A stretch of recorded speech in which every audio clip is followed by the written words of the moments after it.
Hello and welcome to my first video for November 2024 here on YouTube. I wanted to start this video off by saying that, like a lot of people over the past few weeks, I have definitely been in a little bit of a depression. I think that 2024 has already been like kind of an interesting year. And I think for a lot of us, we were really looking forward to election season because we thought something amazing might happen. And when it didn't, a lot of people crashed intellectually and emotionally, and I was one of them. Of course, I am talking about what happened a couple weeks ago when Kamala Harris lost her bid to be the 47th president of the United States. And instead, America chose to reelect 35-time convicted felon Donald Trump for a lot of different reasons, some of which I have worked really hard to try to understand. I think if you can't say anything else about me, you can definitely say that I'm the type of person who will try and understand where someone else is coming from. Very rarely will I be like, I don't get your point at all. I don't. So I've tried to understand. And while I can see their point for voting for him, I don't think it validates it. I feel the same way about people that chose to not vote for Kamala at all and chose to abstain or be uncommitted. I don't think that's valid either.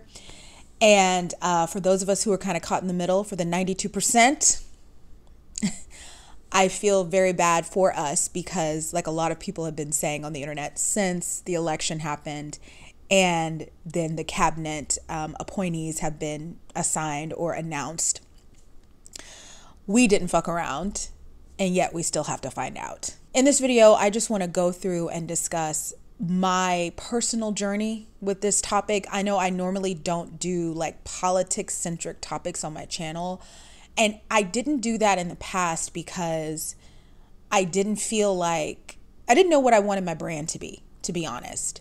And I felt like, okay, well, if I talk about this, will this scare people away? And what I've noticed about me is my point of views are sometimes so polarizing, and my personal stories are sometimes so people just cannot relate at all, that I scare people away just by being myself online. Like the simple act of me existing and presenting that existence for the internet is political in a way, and it is polarizing, and I tend to scare people away. When I post a video, I know I'm either going to gain followers or I'm going to lose a lot.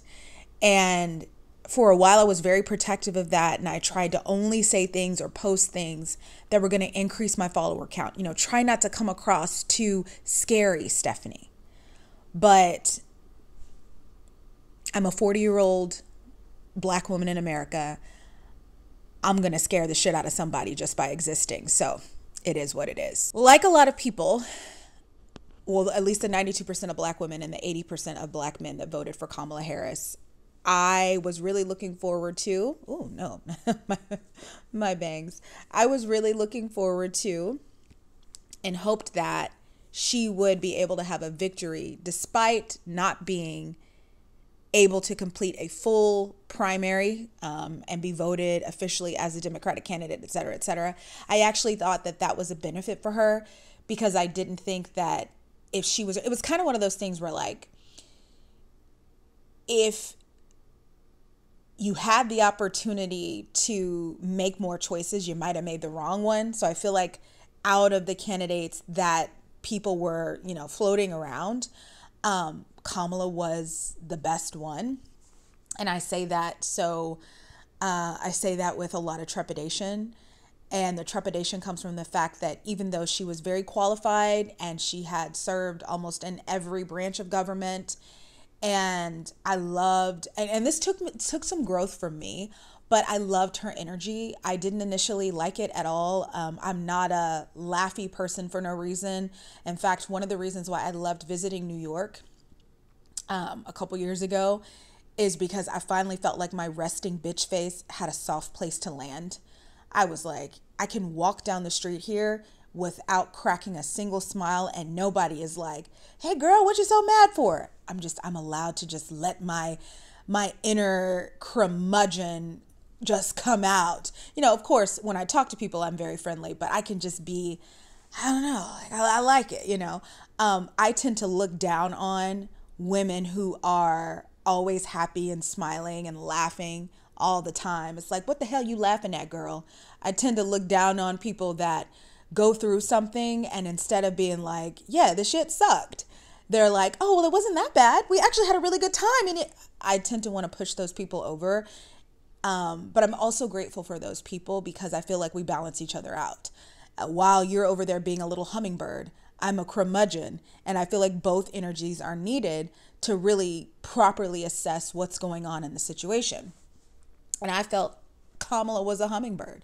Every single interview that she ever did prior to being announced as a vice presidential nominee, every single interview was her giving word salad or laughing. And when I say word salad, I mean, I didn't understand a single thing that woman would ever be talking about. I was like, Madam Vice President, what the hell did you just say, girl? I didn't understand a thing. And, you know, then she would follow it up with that goofy laugh. And I was like, oh my God.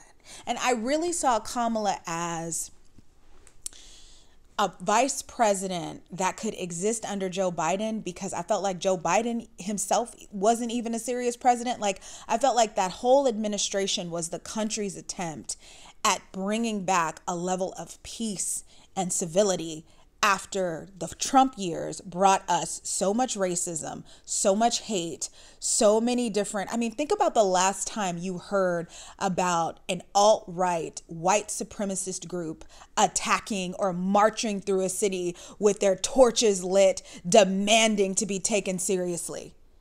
It was when Trump was in office. Think about the last time, like there were so many violent, vicious things that took place while he was in office and when he was supposed to leave. Who can forget January 6th, which he should not have been allowed to run after January 6th.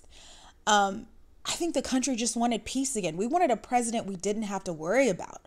So we put Sleepy Joe in office with his ice cream and his you know, come on folks, and here's what it is, no joke. I love Dana Carvey's impression of him. I think it's great. But we put him in there, let him chill, and in the process, the things that Obama did in his presidency, which he did good things.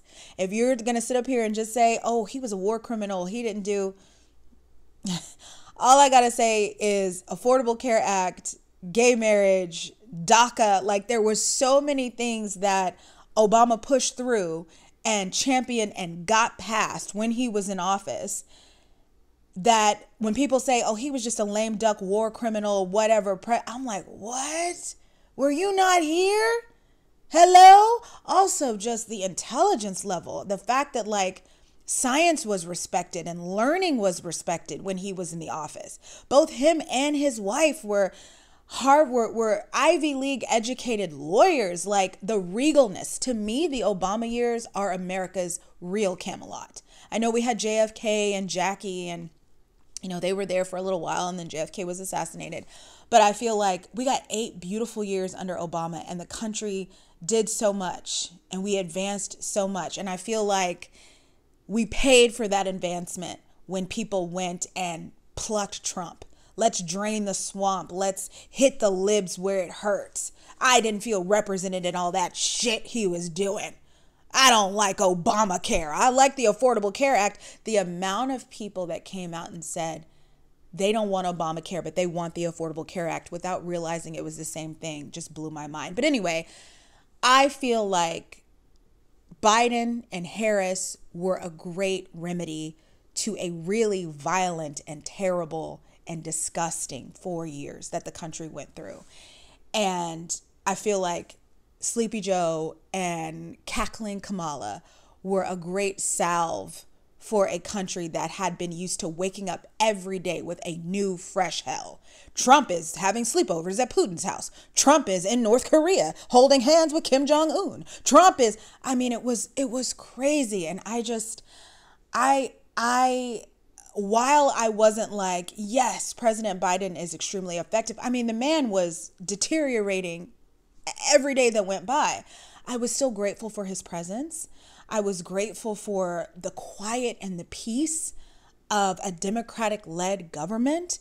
And as a person who has to live in this country, I was grateful for the things that that government stood for and protected. I'm going to come out of hiding here and say, when it comes to me, I am not an extreme leftist. If you haven't guessed, I'm not a leftist. So when people say that the Democratic Party is falling apart or it's not effective because they're not woke enough, which we know is just is a facetious little word that is used by people who are trying to mock anything or any perspective that includes others' interest and caring about other people instead of just caring about themselves. So I use that in quotations. But when people accuse the Democratic Party of not being woke enough, not being progressive enough, when people accused Kamala of running a campaign that was too much in the center, she tried to appeal to Republicans who just didn't want to vote for Trump. I was like, no, she was talking to people like me, people who understand that there are social programs and systems that the Democrats have fought to keep in place. Yes, they have. There's receipts. Yes, they did do this. Anytime someone says the Democratic government did nothing for me, I'm like, where are you living? What are you doing? What are you seeing? And maybe it's because I'm a millennial and I came of age in a time of the worst recession. Like, people are complaining about eggs. Do you not remember 2008? Hello? Do you not remember 2008? 2000, the recession. Do you not remember how Obama had to come in and take? Do you not remember? And I don't think some people do. I think sometimes when things go good for a while, you forget how bad they were. Anyway, oh God, what was I saying? What was I saying? And this is why I didn't pop up on here earlier, because I have literally, with a lot of people, I've been online and I've been looking at the response. And when I say the anger and just the sadness that came from knowing that the country picked that again, it was overwhelming. So if I'm rambling now, it would have been so much worse if I'd popped on here sooner. But what I was saying is that when people say, the Democrats are too much in the center, there is nothing wrong with being able to realize that, hey, this is what I want. This is what this side wants. This is what this side wants. How can we meet in the center? I feel like extreme conservatives and extreme leftists are two sides of the same coin. My way or the highway. Do it like me or don't do it at all. And it's all built on this sense of moral superiority. And as long as I can sleep better at night, who cares what communities I harm by my strict absolutist beliefs? I don't think there's any problem with being the type of person that says, hey, I might not get everything I want, but as long as we're doing things that are for the greater good of the communities we directly serve, then I'm okay. There are a lot of things that Democrats do that I actually don't like at all. There is a lot of things that I'm not in the middle at all. I'm actually more right, or sometimes I'm more left, and I'm surprised at that. But I respect governments that can meet in the middle. Where can we compromise? Okay, we hear you. We hear you. What can we do? And I feel like that's the campaign that Kamala ran. And I wanted her to be successful, not just for me and women like me, the 92%, but for the women coming up after me. I remember what it was like growing into my adulthood underneath an Obama-ran administration, and it was chef's kiss. I remember the strides that were made in education and in science, and like I said, the extremely important legislation that was passed. I remember being a person who was out of work during the worst recession since the Great Depression and consistently getting my unemployment renewed. People were like, we want to vote for Donald Trump because he signed those $1,200 stimulus checks. Try getting unemployment from 2009 to 2011 because Obama kept signing. You don't know about that. I do. Kept signing, kept renewing. I will never forget that. I'll also never forget being being in a country run by a president that is loved because he knows how to reach across the table and talk to people. He's not interested in being the biggest star in the room. He's not interested in just throwing his balls around and taking over and making sure his big, mighty voice is heard. Do you remember how great the White House Correspondents' Dinners used to be? Do you remember what it was like watching your favorite actors and actresses come up and make their speeches and do you remember when the cast of Hamilton performed for the president and the first lady at the White House? One thing that stuck out to me about the Trump years was that art and levity was gone from Capitol Hill. It was gone. There was no more comedy. There was no more, it was gone because art doesn't survive in severely sexist and misogynistic places. But I remember what it was like to be underneath that umbrella, and not so much with Biden because, he's older and, people didn't quite know what to make of him. But when Kamala got picked as the presidential candidate, the way that she immediately, okay, and I'm going to say this and then I'm going to expand, but the way she immediately stepped into that role of, I can be your politician and I can play with you a little bit.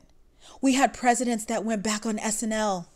I loved seeing her work with Maya, and I really hoped we were going to get 4 years. I love Maya Rudolph so much. I hoped we were going to get 4 years of this. I loved it. I get chills thinking about that last Saturday Night Live she was on before the election. I felt like I was transported back to a much more hopeful time when I was a young woman and looking at what was possible in our country based on the president that we'd elected to be our leader. Oh man, it brought me back.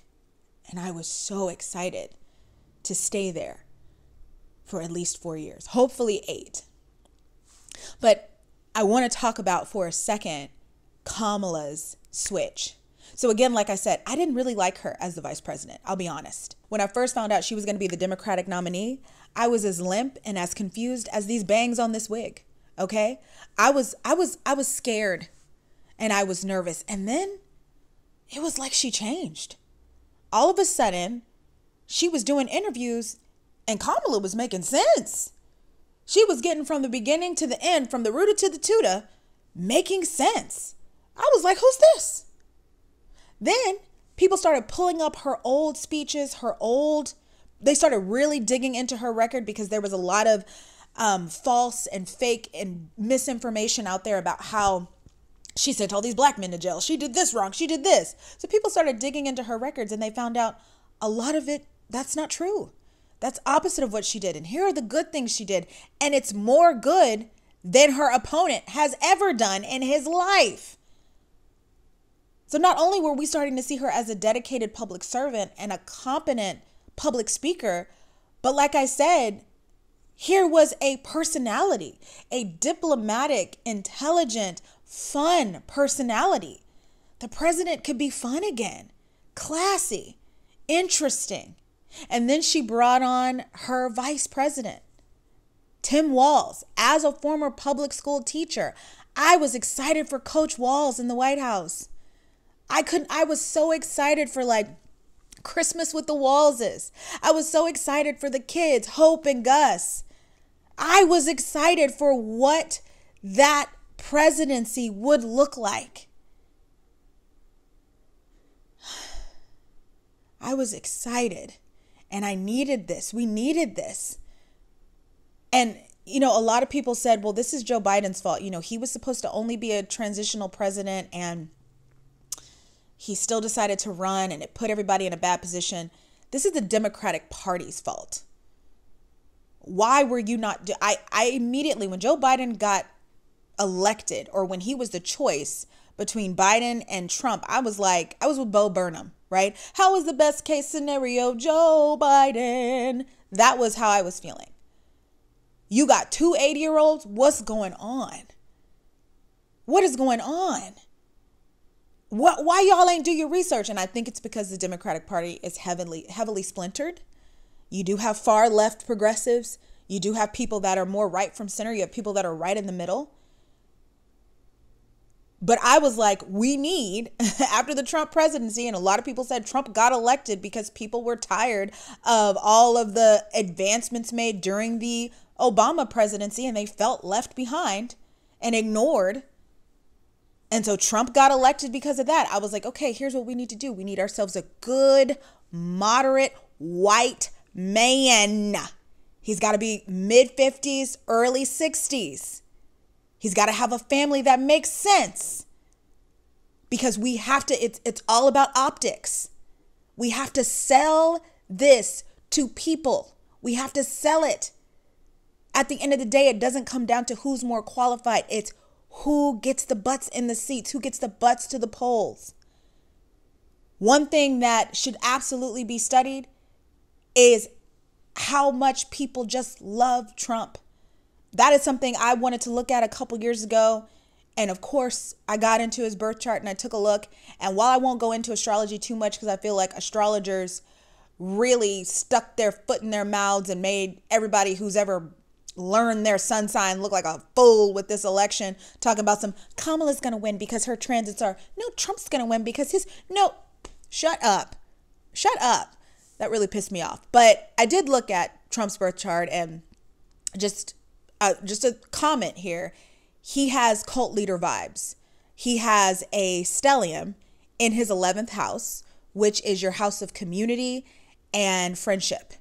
And usually people with a lot of planets in that house, if they're the benefic planets or the good planets, they are very, very good at being extremely popular and extremely loved by communities of people.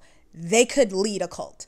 I know when it comes to me, I'm the opposite of that. I have, there's another house in your chart, and I got a lot of malefic, negative energy in there. So I'm the type of person that's likely to get booted from a community. And it's happened to me several times in my life where people are like, this one, I don't know, I just don't like her. Get her out of here. So I could never lead a cult or do whatever. But I recognize that energy. And normally 9 times out of 10, I look at the person's chart and I'm like, oh, look at your 11th house. It is chock full of fun. And I know that Trump has that, right? And so if we even back away from that, his ability and the fact that he came into this life and he connected with people in the way that he did, that shit needs to be studied, because that outpaces any education, any wrongdoing. That man got away with so much. I think Van Jones called it when he said Kamala had to be flawless, but he got to be lawless. Right before the election, he is pantomiming fellatio at a rally, and good Christian people that voted for him are like, it's so funny. Because, he is he's the leader of the Christian right. Kamala doesn't walk down to Palestine herself, stick her hand up and say, enough, Netanyahu. And people are like, she could never be my president. Kamala had sex once with her boyfriend. She could never be my president. Kamala stuttered. She could never be my president. I don't know what her policies are. I went after the election and I looked at her Instagram and I just took a screenshot, and it was literally infographics of her policies. I just want, when we study this election, when we step back, I want people to acknowledge, hey, I'm full of shit. I didn't vote for her because I don't like her. We say, I think, therefore I am. It's I feel, therefore I think, therefore I do. If I feel good about you and I like you, there's so much you can get away with, and I'll allow it. And I'll never, ever judge you. I'll never criticize you for it. And I'll even elect you to the highest office in the land. But if I don't like you, you can't get away with shit. And as somebody who normally can't get away with shit because people are like, I don't know about her. That's something that really hurt me with this election. We had a lot of women come out and say, it hurt me because as a woman, especially as a woman of color, I know what it's like to be doubly qualified. What is it from Scandal? We have to be twice as good to get half as far. And that's what I saw with this. For me, as a person who is not someone who is a crowd favorite, I'm not a crowd pleaser. If people are looking for somebody to have a problem with, they come looking for me. Okay. And I can't even say I'm always innocent, but damn, I ain't always guilty. I see people getting away with the stuff that folks take me to task for. And that's even like with content creation. I'd be like, oh, they let you say that? Oh, when I said it, but when I do it, well, what is that one song? It's fine when you do it. It's a problem when I do it. Fuck them, right? That is 100% my existence. So for me, I wasn't just mad as a woman of color who knows what it's like to be up against a less qualified, less interesting white man and lose, but I was upset as a person who is not the one who gets by on the popular vote. I ain't never won that in my life. I was upset as somebody who has to work twice as hard, not because I am trying to be more qualified, but just because I'm not the one that's going to be easily liked for no reason. And I could not stand that. And I couldn't stand that for her. But she ran a flawless campaign. It was so good. I loved it. And I think that was something else that changed me from the very beginning when it came to her as a candidate. Because remember, I was not excited. I was like, oh, damn. I wanted to come out and say something like Fanita, if you know her from TikTok. She's a creator that's had kind of a rough year. And she made a video and she goes, okay, guys, Kamala Harris, she ain't gonna win. All right, she's black and she's a woman. And I mean, we're excited, but I think we need to be real. And she lost 500,000 followers. People were making video after video calling her negative and saying this and that. And it was just the icing on the cake for her of a year where she's not had a very good year as a content creator. I know what that's like. Been there. That was 2023 for me, for sure. So I get it. And I also was like, ooh, that's the issue sometimes with being able to just pick up your phone and start talking because you don't, whatever. So she deleted that video. She came back, made another video and was like, hey, I'm voting for her 100%. I'm just saying we need to be prepared to be disappointed. And people were like, you be prepared. What do they say to content creators? Just put the fries in the bag, whatever, right? So she got hit hard with that. And after this happened, somebody wrote in one of her comment sections, they said, we owe you an apology. And she was like, don't you dare. I have spent so much time in therapy. Because the way y'all acted, it's been rough. Keep your apologies. I'm just sad this happened. And, I can admit it now, but I was right there with her initially. I was like, ooh, a lot of people I know were depressed when she was announced as the candidate because she was black and a woman. And it was just like, is this country ready? And I think what flipped me was, number one, like I said, actually knowing her record. The information is out there. And number two, seeing her eloquently and perfectly explain herself on numerous occasions. I was like, oh, so the word salad, I think word salad Kamala, I think it was one of those things where like when you're in a meeting and you're not expected to speak, so your mic is off and you're doing something else, your mind is elsewhere, and then all of a sudden you hear, Miss Miss Stephanie, would you like to weigh in on this? But you ain't been listening. You've been thinking about other stuff. They had it. Why they call on you? So you unmute yourself and you're like, yeah, row your boat gently down twinkle twinkle little star.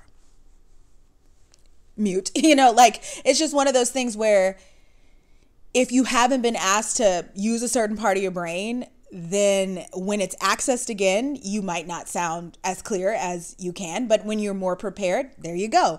And for all of the idiotic stuff Trump has said, the fact that she stuttered a few times, again, she has to be flawless. He gets to be lawless, right? But so I was not a Kamala fan. And then I started to see a change. And the biggest thing for me was the way that her social media team jumped on this. The Kamala HQ over on TikTok, them little Gen Z babies got to work. Speaking of Gen Z, this was another thing that made me feel hopeful, because initially I was like, oh my God, she's not going to make it, because a lot of the fault for the genocide that's happening right now, or for the fight that's happening between Israel and Palestine and Gaza and all that. A lot of that fault and a lot of the pressure to stop that is being placed on Democrats and Democrats only. I started to see, I want to say from the first, from when fighting first broke out, October 7th, 2023, I started to see a lot of Gen Z people get very, very disillusioned with, very angry about the United States government. They went and pulled up an old letter that Osama bin Laden had written about justifying the September 11th attacks. They went and pulled it up and they were passing it around TikTok. And maybe Osama bin Laden wasn't a bad guy. I think the U.S. really deserved what happened on 9/11 because our government is, and they were standing with their whole chest. I mean, their accounts were getting taken down. But these young people were fired up in such a different way than millennials had been fired up. I think millennials, we believed in the government and in the America that was sold to us by our boomer parents. A lot of parents that were able to fully participate in the American dream for the first time, because a lot of us millennials were raised by people who started their life in segregation, lived through desegregation, lived through like busing programs and affirmative action, and got to experience middle class to upper middle class existence, and were literally the dreams and the manifestations of their parents who were only one generation removed from slavery. So I know, like, as a Black millennial who was raised by parents like that, when they sold me the image and the idea and the dream of America and what she is and how great she was, I bought that.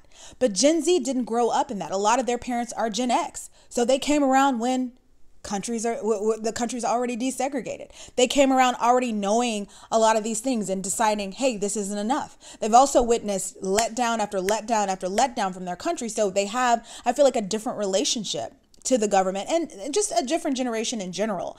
And so they were fired up, but not fired up for the government like millennials were. They're fired up against the government. And I started to see from when fighting first broke out, October 7th, 2023, they were calling Biden Genocide Joe. His little TikTok account that he had over on TikTok, the comments would be, oh, this is nice, Genocide Joe. What about Palestine? What about Gaza? Kamala would post something about women's reproductive rights and how they were being taken away. I don't care if women in the U.S. can't get care. When women in Gaza are dying every day, let's take care of that. And I saw that and I was like, okay, so if a Democratic candidate comes up and they're not able to say, I'm gonna dead that tonight. Trust me, if you vote for me, ain't gonna be no more bombs. Ain't gonna be no more issues. I'm gonna talk to Netanyahu myself. Israel, I'm gonna be like, stop it. And they gonna stop. If a Democratic candidate can't say that, they're gonna lose this whole generation of people. That's literally what I was thinking. And what I found to be a surprise was that there were actually people within the generation that were like, we understand that things don't happen all overnight.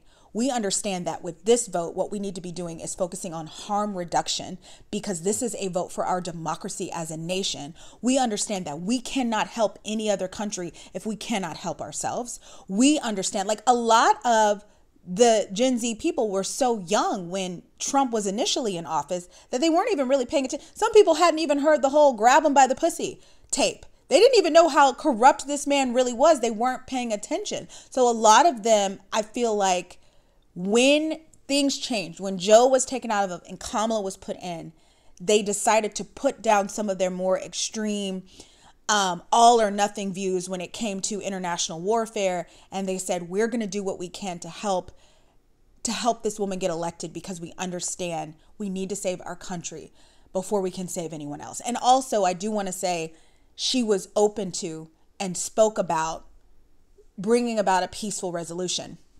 And I want to say this. Anybody who is educated about the United States government knows that the United States has had an allyship with Israel for the last 80 years. You were not going to get a presidential candidate that was going to be able to go against that in a simple way, any way whatsoever.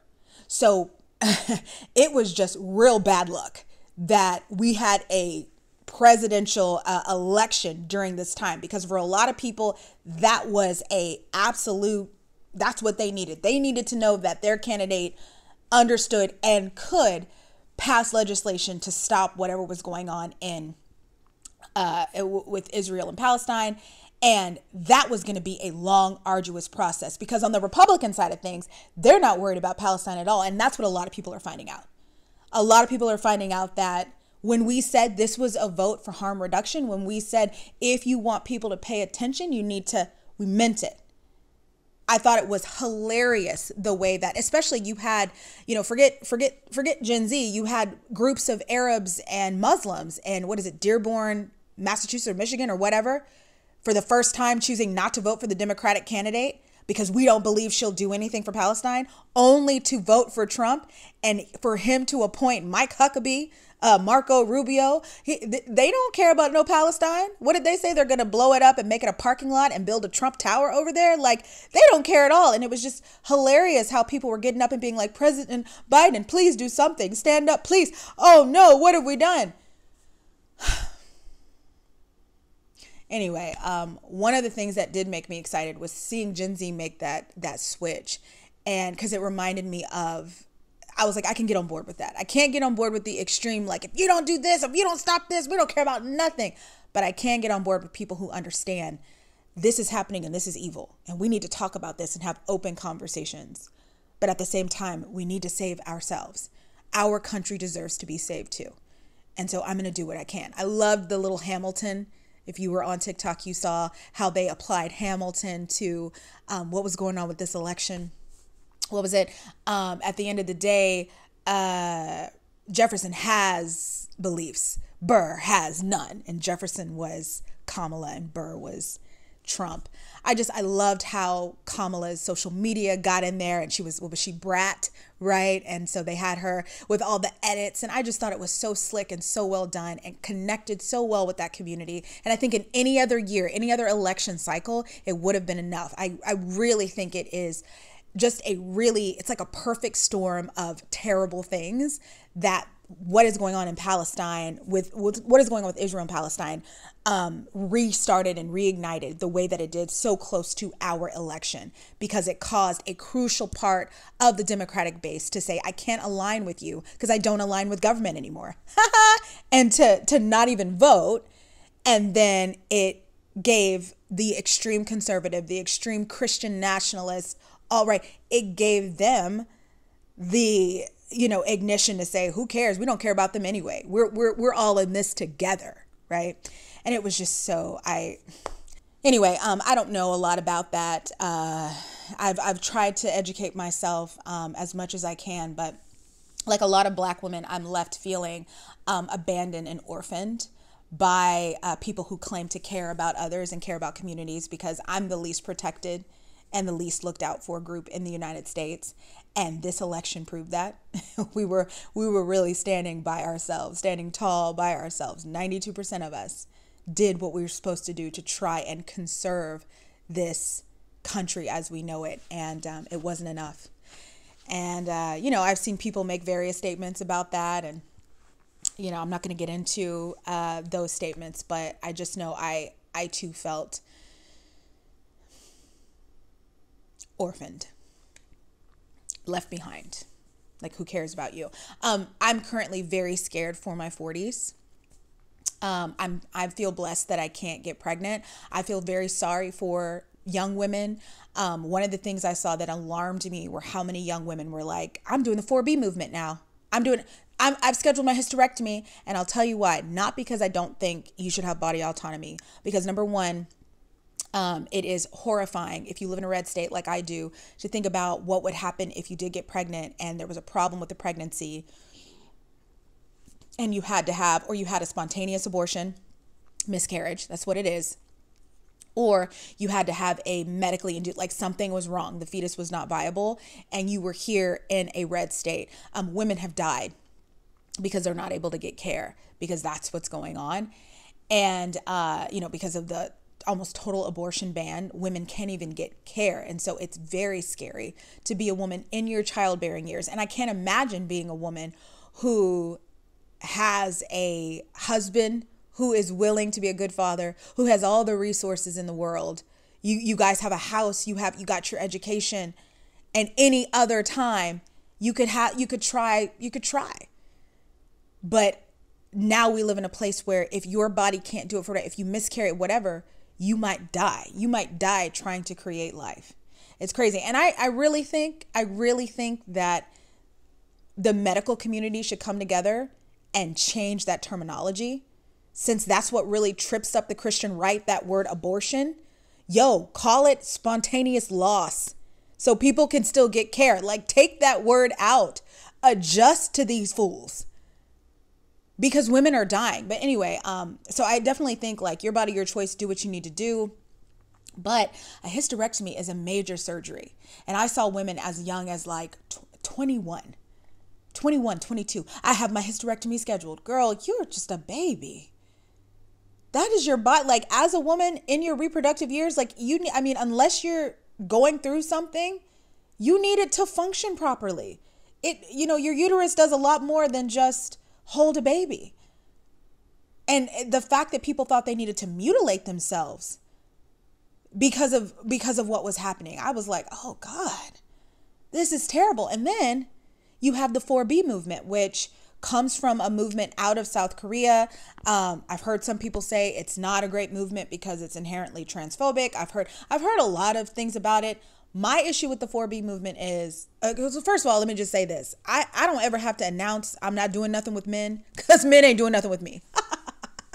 No, I don't ever have to be that, like, whatever, because there really is no threat to my life. So I can understand if you are in your dating years and you are trying, I can understand wanting to be extremely political, but the problem is that it's so antithetical to the human experience. We are meant to experience love. We're meant to experience partnership. There were a lot of people in the days after the election saying to women online, hey girls, well, if a man won't get a vasectomy to be with you, or if you can't find a good man, I know a good masked lesbian who will do you all right. And somebody wrote in the comments of one person making this comment, they said, oh, so sexuality is a choice? And the person was like, oh, that's not what I meant. But that is what you're saying.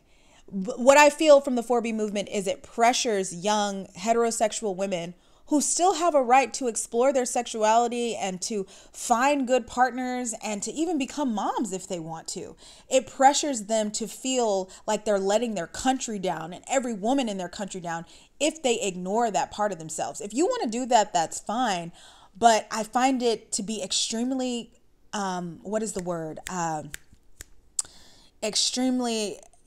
it sucks. I can't imagine being 21, 22, 23 years old and someone saying, okay, no babies, don't procreate, don't get married, only deal with women.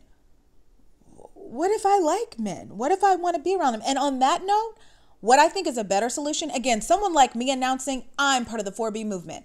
That's like my dog Samantha announcing I lick my butthole. Like, who cares? It only affects you. Like, it doesn't matter. Like, me announcing that doesn't matter. I am not in danger of a man impregnating me. Hell, I'm not in danger of anybody marrying me. I don't have to make a sweeping declaration of what my politics concerning men are going to be, because men are very rarely even in my life outside of my father. So for me, I'm a super single. It doesn't matter. But if I was a young woman who was desired in my community, a young woman who had choices, who was dating, you have the power. If that's you, those young women have the power to create a generation of the most emotionally aware, physically aware. It is a surprise. That's why I said with Love is Blind, we should have gotten to hear their birth control conversations, because there's so many people out here who don't know what to do, who don't know how much women have to go through. We are in a position right now to have the most medically aware group of men than we've ever had before. Men who know all the different types of birth control that their partner could possibly be on. Men who know, okay, hey, you're getting your cycle. What day? I see this is your luteal phase. Okay, so we need to do, okay, so have you eaten this yet? So what? Men who really, really can step up and be the partners that women have always deserved. We are in a position, instead of turning our backs on men who still want to build community with you, because everybody doesn't suck. And I say that as a woman who's been let down by every man I've ever met outside of my father. But you have the opportunity to build community in a way that you've never had before. And that is what I would do. If I was the type of woman who was desired, who men were trying to actually date, I would demand you know everything you can about my birth control and what I need. You know everything you can about what might happen should I get pregnant, and you are ready and you commit and submit up front financial and verbal, agreements that let me know you're going to take care. Like, let that be the standard. We are in a position right now to raise the standard for our male partners. I say our. Ain't nobody worried about me. You are in a position. If you are the type of woman who feels like you have to announce I'm 4B. Again, I don't have to announce it because don't nobody give a damn what I do.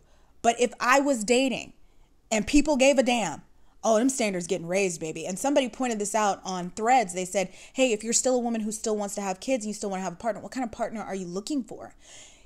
And that's what it comes down to. Somebody who is aware. They are aware of me and the precious cargo that I carry just by being born in this body. They are aware that to have access to me, there are things they need to prove up front. The days of whimsical and throwaway hookups are over. Now is the time to take these fools to task. And if they want you, they'll do it. And the good news is they are biologically wired to chase the cat.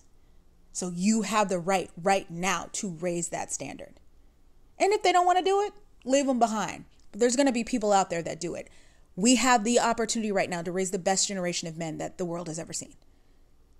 And I think that that's the solution, and not turning against them. Don't do it. No, work with these fools. Work with them. If they want you, work with them. Again, that's not something I have to worry about because, but if they want you, work with them. And if they'll work with you, work with them. This is how we create good men, by working effectively with the ones that want to work with us. And they are out there, not for me, but for others. Anyway, that is something that I noticed that made me really sad. I posted in my Instagram stories. Oh, by the way, if you follow me on Instagram, you will know that after the election, I posted for 14 hours straight or 12 hours straight. From 3 o'clock in the morning when I first figured out she was going to lose till 3 o'clock in the afternoon when it was guaranteed that Donald Trump was going to be the 47th president of the United States. I posted and I posted and I posted and I posted. And a lot of creators talked about how they lost followers. Again, ain't nobody really ever fooled with me on Instagram like that. I did lose about 40 Instagram followers, but in 2023, I lost 300. So I'm 40 is nothing. And if I lost you because I was irate and angry and scared about what 4 more years of a Trump presidency meant, and you're not, then we don't need to be in each other's space. No way. Okay. However, I posted and I posted. And one thing I posted was a response to a young woman who was rejoicing, like a lot of young conservative Christian women, in this decision, because a lot of people look at Trump for some reason as being great with the economy when that's not true. And of course, the Christian right has adopted him as their Lord and Savior, Jesus Christ. So she's rejoicing and she's like, yes, I'm happy about this because now I'll just put it up here. I'll just put up here what I posted. And I wrote, women like this make me sick. Women who are like, I'm so excited because now I can raise my babies at home and my husband can work in the best economy possible, the way God intended. I wrote, I cannot stand this trad wife, alt-right, Christian nationalist BS. And I want to be honest with you, when it's just for funsies and when it's your choice, I don't have a problem with it. Like this summer, everybody had a big issue with Ballerina Farm. I was like, hey girl, I get it. I wanted to be a mom over being a career girly too. That's what I wanted. I would have definitely, I don't know if I would have had 6 kids and lived out on a farm and, milked cows every day, but I definitely understand walking away from one thing and building another with your partner. To me, that's not a bad thing. I actually enjoy her content. I wanted to buy one of the breakfast boxes, right? Nara Smith, I don't get it. I hate how she whispers. It's not for me. But I'm like, I don't mind. I don't mind it if it's just for you. It's when that idea, men should be out in the economy, women should be at home, that's how God intended. That's when I start to get upset, because that reeks of privilege. Not every community has a situation, has a hierarchy, or has a social whatever where men working outside of the home is enough to support what goes inside the home. And women of color, we've always worked outside the home.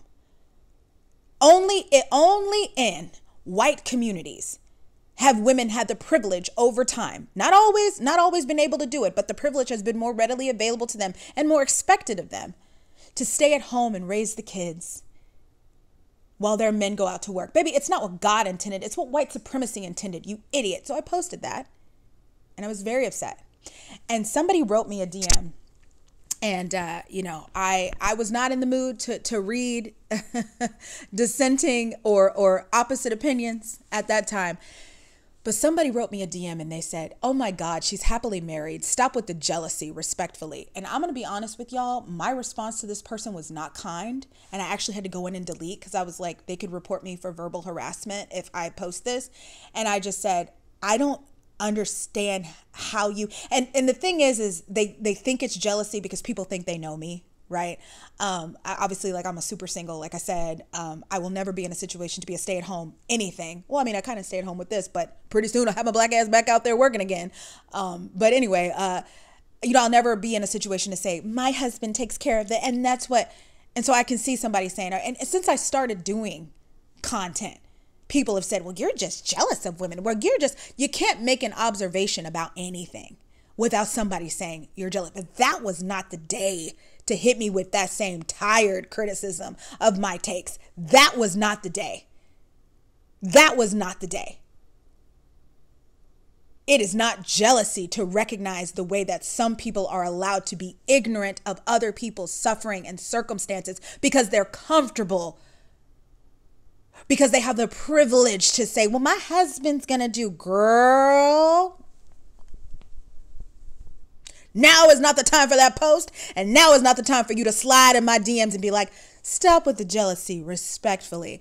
And I found another quote, this one right here, that really, really laid out what I was talking about. Just because you think you're closer, so you're more protected, doesn't mean that, it's here on the screen. But it wasn't about me being jealous of her. And in fact, if I didn't post her social media, but if you know who that is, you go and look. Her husband looks like one of the witches from Hocus Pocus. I would never want to be married to that man, okay? I was just so irate at women who think that way. And in thinking that way, put millions of other women who don't have that social privilege, who aren't cuddled comfortably underneath the umbrella of patriarchy. You put them at risk. You're comfortable, so you put other people at risk. Woo! It was not the time for her to post that. And it was not the time for that person to slide in. I'm pretty sure they don't follow me no more, and I'm good with it. It's good. We're good. But that was not the time. Yes, I was pissed. Ooh, I was pissed. And I was sad. And I was holding it all in. My brain fell apart. And after I stepped away from posting nonstop on Instagram for a second, because I realized I looked manic, so I deleted it from my phone and just watched Abbott Elementary. That's what I had to do. I was trying to get excited again about posting online and trying to get excited again about creating content. I just couldn't find it. And then the other day, I was walking with my dogs, and they embarrassed me. If you have a reactive dog, you know what it is. And I'm not going to say too much about what happened. I'm just going to say I ended up on the ground, wrapped around a man's ankles while he looked at me while I was on the floor on my back with my legs in the air. My dog's leashes were wrapped around his ankles, and I had a smashed bag of dog poop in my hand. And I was so embarrassed. The only thing I can think about is what if my wig had fallen off, because I was wearing my Walk the Dog wig, and I was so embarrassed. And I was so angry at those dogs because I had just finished making them like little pumpkin popsicles, and I had just finished putting medication on it, like cooking their dinner, like, so you can go outside and embarrass me like this? Oh my God, I was so embarrassed. And then as a black woman, the man was white. I'm wrapped around his ankles with my legs in the air. Like, what a metaphor for the next 4 years, And I go upstairs and I called my dad. And I said, I'm so tired. I'm so embarrassed. I'm so angry. And I just started crying. And everything came out of me. All the disappointment I felt, all of the extreme letdown, all of the fear, all of the And I woke up the next day and I was finally ready to create and to talk and to make stuff again. But it took a while. It took a while. November changed everything, and not in a positive way. I wish I knew how, like, to really move forward and to make plans for the future, but I don't. I do want to say this though, and I'll close out. A lot of Christians hopped on the internet after Kamala lost, and their go-to phrase, and this bothers me in real life and it bothered me online, but they were popping out with, well, God is still on the throne. God is still in control. Let's not be too worried. And you have a lot of people that stayed away from the election because, well, it's going to be God's will regardless. And I really disagree with those types of people. But you know what? I do have to say, regardless of whatever God you believe in, regardless of whatever higher power you give things over to, if you give things over to a higher power, you do kind of have to step back and say, it's above me now. Whatever happens, if I make it, I make it. If it's a good 4 years, it's a good 4 years. If it's not, it's not, but it's above me now. And I have to believe that if I've always been taken care of prior, hopefully that will continue. And if I'm not, and if some calamity befalls me, at least I'll get a good story out of it. I don't know. But in general, that's my attitude for the next 4 years. It's above me now. Whatever happens with this country, whatever happens with our international relations, I did my part. I spoke out on my platforms, and I never do that shit because I don't want to make it uncomfortable for people, but I did it because this election was that important. I drove down to Houston, where I'm still registered, because I'm not registered where I currently live here in Austin. I'm not registered. And I drove down and drove back within like 8 hours. I was exhausted, but I voted. When I pushed her name in the voting booth, I started to cry. And I thought to myself, this is all I can do. I hope it's enough to take, it's like Bing Bong and Inside Out. Take her to the moon for me. I hope it's enough. And it wasn't. And I think that that's what really broke my heart the most about it. So it's above me now. That's how I feel. And as far as how I feel about Kamala, again, I did not start off as a Kamala fan. I am one now. I think she's great. I don't think the country deserved her. I think she is a very intelligent, very happy, very nice woman. I think, as quickly as the House and the Senate came and were read, the fact that I looked at the electoral map for the first time ever on election night, and I didn't realize how many deep conservative states we had. Like, I didn't realize the country looked like that. A lot of people were saying this online. We were like, we're the ones that have been in a bubble the whole time. We thought, we were breaking out of our small towns and our suburbs and getting into the big world and the big cities and watching our movies. And that's how we were connecting. And that's how people really feel. But the whole time, the suburbs, the mega churches, that's America. Oh my God. We've all been fooled. And I don't think Kamala would have been an effective president for that kind of America. I definitely would not have wanted her to take her spirit, her happy-go-lucky, her energy, her positivity to a Washington where the House and the Senate were set up against her. I remember when Obama was in office and he tried to get certain things passed, particularly gun control after Sandy Hook, and how they treated him. And whenever people say, oh, the Democrats didn't do nothing, you realize things need to be voted on. You realize they can't just go. But again, people make excuses for who they want to make excuses for, and they indemnify who they want to indemnify. This country did not deserve Kamala Harris. And she did not deserve what would have happened to her if she hadn't been the president of the United States. But I cannot let go of how beautiful it would have been. I was planning on wearing or buying a new silk pressy type wig. Maybe it was going to be this one. Maybe it was going to be another one.